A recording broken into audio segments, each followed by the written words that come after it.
If there's a central theme to discussions among world leaders just now, it's Afghanistan. President Hamid Karzai met with Turkish and Pakistani leaders earlier this week in Istanbul, and he attends a larger conference with some 60 countries represented on Thursday in London, where the goals already have grown clear. Of course, there cannot be a military solution alone.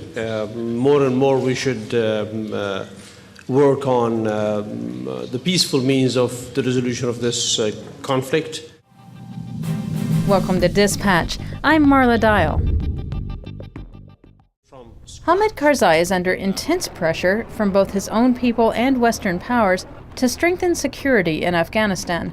But increasingly, leaders on all sides agree that means a solution that once would have been unthinkable, especially in Washington. More and more we should work on the peaceful means of the resolution of this conflict, especially where the Afghan Taliban are concerned, especially where we are talking of those Taliban who are not part of Al-Qaeda or other terrorist networks.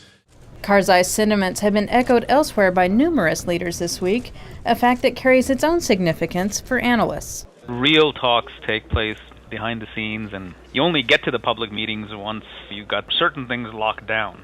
So I think that whatever has had to happen has happened. And these conferences are just about formalize them and get everybody on board and move forward. And in this case, there is this consensus that, look, we need to talk to the Taliban.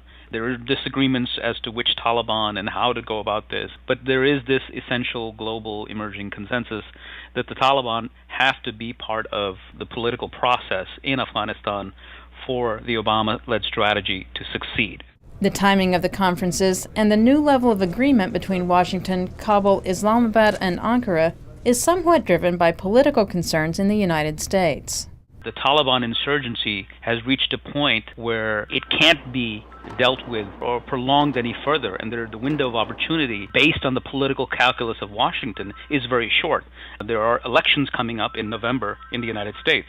President Obama has to show some progress, and therefore we see all this activity picking up right about the same time where we see the insertion of forces. So the key thing to watch is, on one end, what happens to the surge, what results come from that, and the other side is this talk of talks and the substantive negotiations that'll take place behind the scenes.